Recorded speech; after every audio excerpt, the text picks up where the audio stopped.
ወንድሜ በህልሜ ያየሁትን ነገር ሰምተሃል እንዴ? ኧረ ምንም ነገር አልሰማሁም። እርግጠኛ ነህ ምንም አልሰማህም? ባልሰማ መጣ ነበር እንዴ? ምን ሰማ እንዴ? ተረጋጊ እንጂ ልትከንፊ ነው እንዴ? ወንድሜ የሰማኸው ነገር ውሸት ነው። አንቺ እየቀለድሽ ነው ወይስ የምርሽ ነው? ስለምንድን ነው የምታወሪው? እየሰማሁት ንገረኝ። የሰማሁትማ በህልምሽ እኔን አንተ ምን ሴትዮዋ መረሽ እንዴ? አንቺ ልጅ ምን ይሆንሽ ነው እንዴ? ወይኔ ሉሲ ነገር ነው ደግሞ አክስቴ ምናምን አለ። አክስቴ ይዟ ፈልጊያት። ቆይ ቲና ምን እያልሻት ነበር? ምንም አላልኳትም። ሁሉንም ነገር እኮ ሰምቼሻለሁ። ተሰማታ ለምን ደግመሽ ትጠይቂኛለሽ? ይኸውልሽ ከዚህ በፊትም ነግሬሻለሁ። እኔ እንደፈለግሽ መናገር ትችያለሽ። ቲናን ግን መናገር አትችይም። እሺ እስኪ ዋሽዎት ንገሪኝ። ቤት በኩል ነው ቆይ የዚህ ልጅ አክስት መሆን የምችለው? ቆይ ሉሲ ምንድን ነው የሚሻልሽ? እሷ ደስ ብላት አክስቴ ስላለች ነው እንደዚህ የምትሆኝበት? ቆይ ግን ለምን ትዋሻት እንዴ? አቤላ ቦታ ካለ እኮ ያክስቷ ምን አልችልም። ቆይ ምን አይነት ነው የምትሉኝ? ግን ቆይ ምን አይነት ሰው ናት? ሰው መስለሽ? ሰው እኮ አይደለች። ይኸውልሽ እሷ ማለት እዚህ ታውቂያለሽ፣ እዚህ ትሆነሽ ሰው ነው። የዛኔም ደግሞ አንቺ ስታይ እኮ ነው እንደዚህ የተቀያየረችው። ቆይ አሁን ቆንጆ ቅደቅደ እንሰራላታለን። እኔ እንጃ። እኔ ግን ይኸውልሽ እሷ ልጅ የሆነ ነገር ካላደረግኳት አርፌ ራሱ ቁጭ ምን አይመስለኝም። እኔ የምልህ ግን ጆ ወይ አዲሱ ጓደኛህ ምን ያህል ታምነዋለህ? ማለት አሁን ማለት ምን ያህል ታምነዋለህ? አዎ በጣም ጥሩ ሰው ነው እሱ። እሺ ካልክ ግን ተጠንቀቀው። እሺ ምን ነው ገኒ? ቆይ ያየሽበት ነገር አለ? ሳይሆን ያው ዘመኑ ከፍቷል፣ ሰው አይታመንም ብዬ። እሺ ምን ይሻላል? ትንሽ ነገር አለ እንዴ? አንድ ነው ቀን እንደሚመጣት ቆይ ነበር። ምን ይታወቀሽ? እኔ ላንተ አልመጠነም አይደል? ማለት ምን ማለት ነው ደግሞ? ወይ ደግሞ 80 ሳይኖረን ቤት መግባት አልነበረብኝ። ምን ሆነሽ ነው እናት? እኔ ሳላውቅ የተፈጠረ ነገር አለ እንዴ?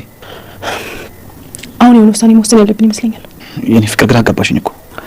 ይቅርታ ቢሌ ተጨንቄ ያስጨነቅኩ አይደል? በጣም እያናደድሽ ነው። ቆይ እኔ ላንቺ ምንም ማለት ነው? ጭንቀትሽን እንኳን አትነግሪኝም? ተጨንቄ ከማስጨንቅ ብዬ ነው እንጂ ካንተ ሌላ ለማን እነግራለሁ? እኮ እሺ ንገሪኝ፣ ምንድን ነው የሆንሽው? ማታ እናወራለን። አንተ የምትሰራው ስራ አለብኝ ብለህ የለ? በቃ ወደ ስራ ሂድ። እንዲህ መሆንሽ ጥይሽ አልሄድም። ስራ ይቅርብኝ እንጂ አንቺም ብትሆኚ ስራ ይቅርብሽ። እኔማ እንደ ወጥቻለሁ። ምንም ችግር የለውም። ማታ በደንብ እናወራለን። አሁን ወደ ስራ ሂድ። እሺ እናት፣ ከተመቸኝ በኋላ ልመጣለሁ። እሺ ቻው በቃ።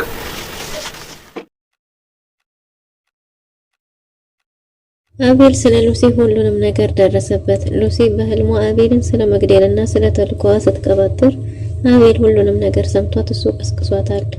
አቤል ወይ ተነሺ ወይ ደግሞ በስርዓቱ ተኚ፣ ምንድነው የምትቃዡ? ቤቱን ረበሽው እኮ ሲላት ያልኩትን ሰማኸኝ እንዴ እያለችው ነበር። እሱም ሁሉንም ነገር አንድ በአንድ እንደሰማትና እሷን ስለ መግደልም እንደሆነ ማቋል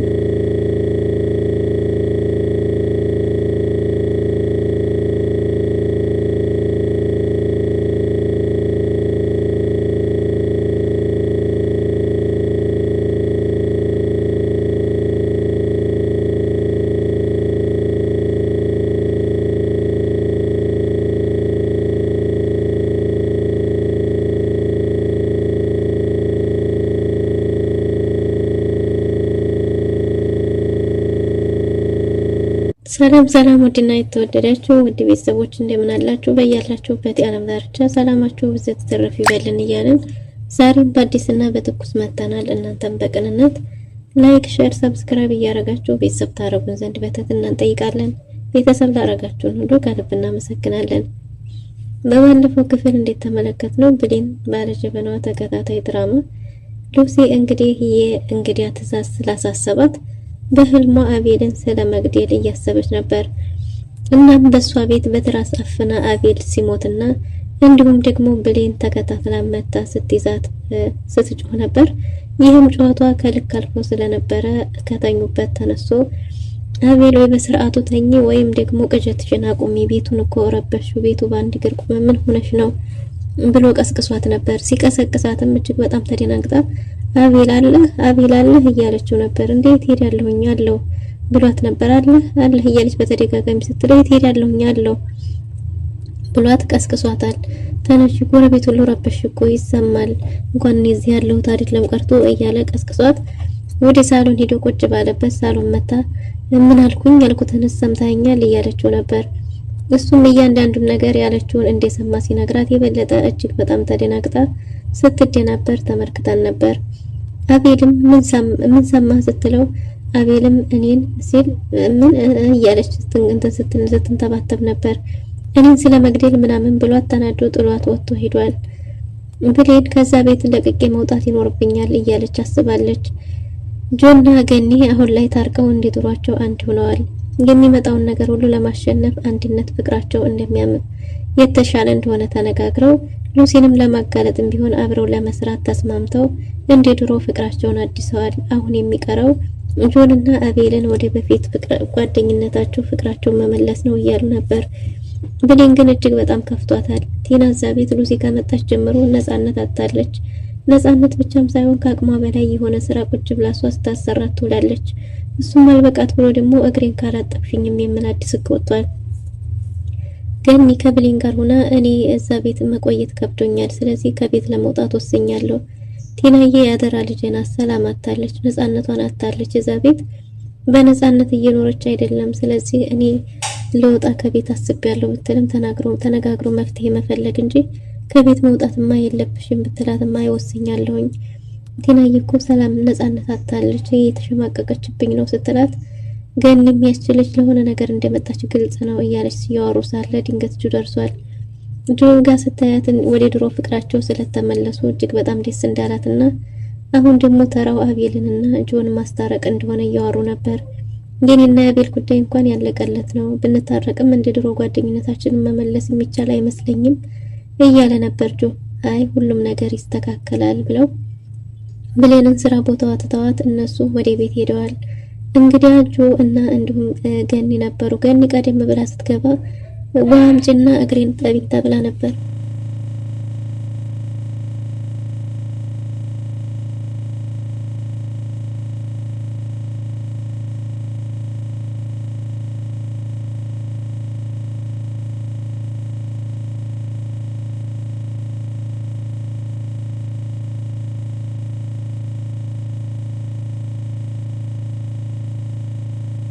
ጆ የኔና የአቤል ጓደኝነት ፍቅራችን እንደ ድሮ በጭራሽ የሚመለስ አይመስለኝም ቢልም ነገር ግን ወደ ፍቅራቸው መመለስ እንደሚችሉ መስተካከል እንዳለበት ገኒና ብሌን እየነገሩት ነው። ቢሆንም ግን እኔን ባየና ባላየው ነገር ብቻ በሰማው ያላመነኝ ወደፊትስ መተማመን ከሌለ እንዴት ነው ጓደኛሞች ልንሆን የምንችለው የሚለው ነገር እያሳሰበው ያለ ይመስላል። እናም እንግዲህ ገኒና ብሌን እናስተካክላለን ብለው ወደ ቤት ገኒ ጆ እንግዲህ ሆነው ወደ ቤት ሄደው ነበር። ወደ ቤትም ሲሄዱ ያው ገኒ ቀደም ብላ ስትገባ ቲና የሉሲ ነገር ልታጠብ ውሃ ምናምን አቀራርባ ነበር የደረሰችው። ምንድነው ስትልም እግሯን ጠቢ ብላት እንደሆነና እንዲሁም ቀኑን ሙሉ ቤቱን ሙሉ ስራ ስታሰራት እንደዋለች ስትናገር እንዴት እችን ህጻን ልጅ እንደዚህ ታረጊያለሽ እያለች ገኒ ከሉሲ ጋር ገጥማለች። አንቺ ከኔ ምንድነው የምትፈልጊው? አርፈሽ ተቀመጪ እያለቻት ነው ሉሲም ገኒም አታቂኝማ እያለች ከሷ ጋር ሲጨቃጨቁ እንግዲያና ጆ ተከታትለው ገብተዋል። እንግዲያና ጆ ተከታትለው ሲገቡ ከኔ ምን ፈልገህ ነው? እኔ ወደ ድሮ ፍቅራችን አልመለስም፣ መመለስ አልፈልግም ስላልኩ ጆን እኔ እንጂ የተወኩት እሱ አይደለም እኮ የተወኝ፣ እኔ ትቼው ነው የሄድኩት። ስለዚህ አሁንም ቢሆን አትመጻደቂ፣ እሱን እዛው ሰብስበሽ ያዢ፣ እኔ ጋር ሌላ ምንም ሊያደርስሽ የሚል ምክንያት የለሽም እያለች ገኒን ራስ በላስ እየተናገረቻት ነበር። ገኒም የማደርገውን አውቃለሁ፣ እሱን ለኔ አንቺ አትመክሪኝም እያለች ነበር። ጆም እኔ እገልሻለሁ ተኛ አታቂኝም እያለ ሲጨቃጨቁ ሳለ ድንገት አቤል መጣ። ድንገት አቤል ሲመጣ አይ ወንድሜ ተባብረው እኮ ሊገሉኝ ነው፣ ተባብረው ሊጨርሱኝ ነበር፣ እንኳን መጣህልኝ ምናምን ስትል አቤልም እውነት መስሎት ሁላቸውንም ገለማምጧቸዋል። አቤልም ገኒም አቤል እንደምታስበው ነገር እንደምታስበው አይደለም፣ አንዴ ውጭ ላዋራ ብትለውም ምንድነው ለብቻው የምታወሪው? ብዙ መናገር ትችያለሽ ብላት ነበር። ነገር ግን እንግዲያ በህይወቱ አንድ ነገር ሰውነት ተናገረ። አንቺ ስቲናን የእግር ስታሳጥቢያት አልነበረም? አቅሟ በላይ የነበረ ስራ እያሰራሻት አልነበረም? ለዛ ነው እኛ እየተነጋገርን የነበረው ሲሉ ምን ብሎ ገኒ ሊያናግራት ወደ ውጭ ወጥቷል። ገኒ የተፈጠረውን ሁሉ ቤት ውስጥ ያለውን ነገር ነገረችው። ቲና ጥሩ ላይ አይደለችም አሁን ያለችው። ቲና እየተሳቀቀች ነው። በዛ ላይ ያላቅሟ የቤቱን ስራ ሁሉ እያሰራቻት ነው። አሁንም የደረስኩት እግሬ ጭራሽ የቤት ስራው አልበቃት ብሎ እግሬን ጠቢኝ ብላ ውሃ እሷ ነገር ልታጥብ ይዛ ስትሄድ ነው እኔ የደረስኩት።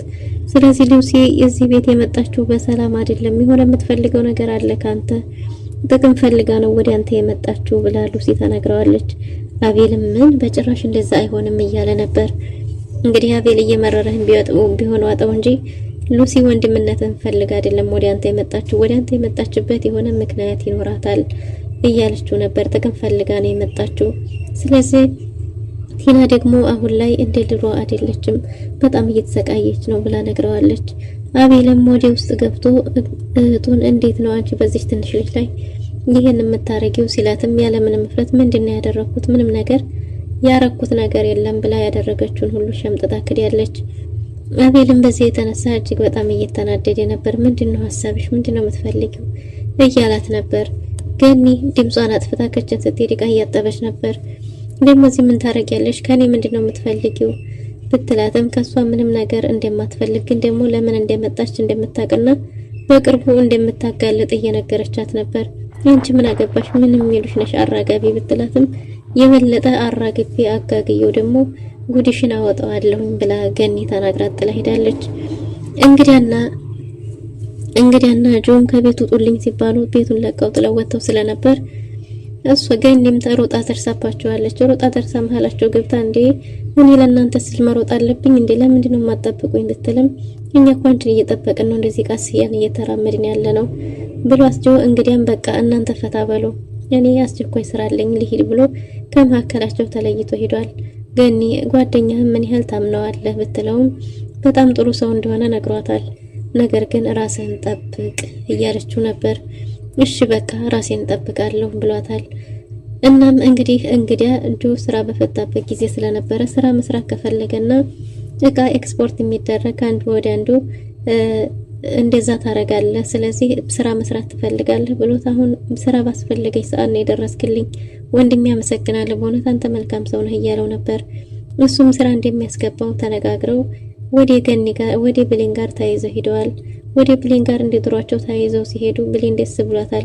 እንዲህ ነው የሚያምርባችሁ እያለቻቸው ነበር። እናም ሌላውን ችግርን መፍታት እንዳለባቸው እየተነጋገሩ ነበረ። እንግዲህ ጆ የተቻለውን ነገር ሁሉ እንደሚያደርግና እውነቱ እስካልወጣ ድረስ ሉሲን እንደማይፋታት እያወራ ነው። ሉሲ ከእንግዲያ ጋር ዶክሜንቱ እንዲወጣላት ሌላ ሰው ቀጥራለች። ገንዘብ የምትፈልግ ከሆነ መጀመሪያ ጨርስ፣ ያስከውን ሳጨርስ ምንድነው በየጊዜው ገንዘብ የምትለኝ እያለች እየተነጋገረች ነው። እሱም ደግሞ ከእንግዲያ ጋር ዶክሜንቶቹን እንደሚያጠፋላት ከዛም ደግሞ አቤልንም እንግዲያንም ገላ ሙሉ ሀብቱን የራሷ እንደምታረግ አቤል ከሌለ ደግሞ ብሌንም እንደማትኖር እርግጠኛ ሆና የራሷን እቅድ እያቀደች ትገኛለች። እንግዲያንም እሰራልሃለሁ እያለች ነው። እንግዲያም ዛሬ የሰራሽው ከባድ ስህተት ነው፣ ስለዚህ ለዚህ ለሰራሽው ስህተትም ትቀጫለሽ። በየጊዜው እርምጃሽን ባዘገየሽ ቁጥር ያንቺም ጉድ መጋለጫው እየደረሰ ነው ብሎ ፎክሮባት ጥሏት ሄዷል። ብሌን በሆነው ነገር ሁሉ እጅግ በጣም ከፍቷታል። አቤልም ምን ሆነሽ ነው? የደበረሽ ትመስያለሽ፣ ደህና አይደለሽም ቢላትም ደህና እንዳልሆነችና እንደደበራት የእውነትም ተናግራለች። የሉሲ ጉዳይ እያሳሰባት እንደሆነና የነሱ ጋብቻ ህጋዊ አለመሆኑ ስላልተፈራረሙ ሁሌ ይሄንን ሰበብ እያደረገች የምትወቅሳት እጅግ በጣም አስከፍቷታል። ይህም ብቻ ሳይሆን ደግሞ በቲናም ያለው ነገር፣ ስለዚህ የሆነ የምነግርህ ነገር አለ፣ ማታ እቤት እናወራለን ተባብለዋል። እቤት የሚያወሩት ምንድነው እንግዲህ ስለ ሉሲና ስለ ቲና ያለው ነገር ከባድ ስለሆነ ቤቱን ለቃ ስለመውጣት እያሰበች ነው። አቤልም ስራ ቦታ መሄድ ስራ አለኝ ብሎ የወጣ ቢሆንም ግን ደግሞ አንቺን እንደዚህ እየደበርሽና እየከፋሽ መሄድ አልፈልግም፣ እዚሁ ካንቺ ጋር ቆያለሁ ቢላትም እሷም ስራ አለኝ ብለህ አይደለም ወደ ስራ ሂድ ብላ ግድሽኝ እንዲሄድ አድርገዋለች። አቤልም እሺ በቃ ተበሰቱ ቤት እናወራለን ተባብለው ወደ ስራ ሄደዋል። ብሌን እጅግ በጣም አሳብቶታል። ሳይፈራረም ሳይቤት መግባቴ ስህተት ነበር እንዴ? ምኑ ጋር ነው ጥፋቴ? ግዴታ መፈራረም ነበረብኝ ማለት ነው እያለች ብዙ በሀሳብ እየተሰለች ነበር የሚለው ነገር እጅግ በጣም እያሳሰባትና እየተጨናነቀች ትገኛለች። ገኒም እንዳትጨናነቅ ከጎኗ ብትሆንም ግን ደግሞ ሁሌ ይሄንን ስህተት አድርጋ እንደዛ የምትለኝ ምን አስባ ነው? ሲጀመር እሷ የመጣችው እኮ ወንድምነትን ፈልጋ ሳይሆን የሆነ ነገር ፈልጋ እንደመጣች ግልጽ ነው። ግን ደግሞ እሱን በቅርቡ እንደርስበታለን፣ ተከታትለን እንይዛታለን። አንቺ አትጨናነቂ ብትላትም አይ ገኒዬ ከዛ ቤት መውጣት ይኖርብኛል ብትላትም አይ እንደዛማ ማድረግ የለብሽም ስትላት አይ እኔ ወስኛለሁ ብላታለች። እናም ቲናዬ ነፃነቷን እያገኘች አይደለም፣ ተሳቃ እኮ ነው ያለችው። ቲና ከምትከፋብኝ ደግሞ እኔ ብከፋ ይሻላል፣ ቲና እኮ ለእኔ ያደራ ልጄ ናት እያለቻት ነበር። እህቴ ብቻ ሳትሆን ያደራ ልጄ ስለሆነች እሷ እንድትንገላታብኝ አልፈልግም ብላለች። እናም እንግዲህ በዚህ ሁኔታ ላይ ሳለ እስቲ ለማንኛውም ተረጋግተሽ አስቢ፣ በችኮላ እንዳትወስኚ ብላት ገኒ ጋር ተለያይተዋል። ብሌን በሀሳብ እየዋኘች ነው። ምን ባረግ ይሻላል የሚለው ነገር እጅግ በጣም እያስከፋት ነው። በዛ ላይ ደግሞ አቤል እህቱን የሚነካበት ሰው ጠላቱ ሆኗል።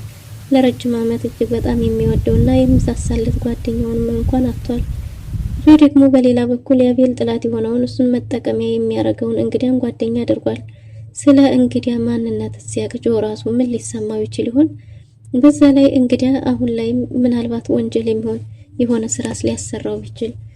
ጆ ሰውን ስላመነ በሰዓቱ በከፋው ጊዜና ፍቅረኛው እንዲሁም ጓደኛው አንድም ሰው የሱን ሀሳብ ሊረዳለት ባለመቻሉ ከፍቶትና ተክዞ በነበረበት ጊዜ ከጎኑ ስለሆነለት እጅግ በጣም መልካም ሰውና ጥሩ ሰው ነው ብሎ አምኖ የተቀበለው ጓደኛው በጣም የሚወደው የልብ ጓደኛው የአቤል ጠላት እንደሆነ ሲያቅ ምን ሊሰማው ይችል ይሆን?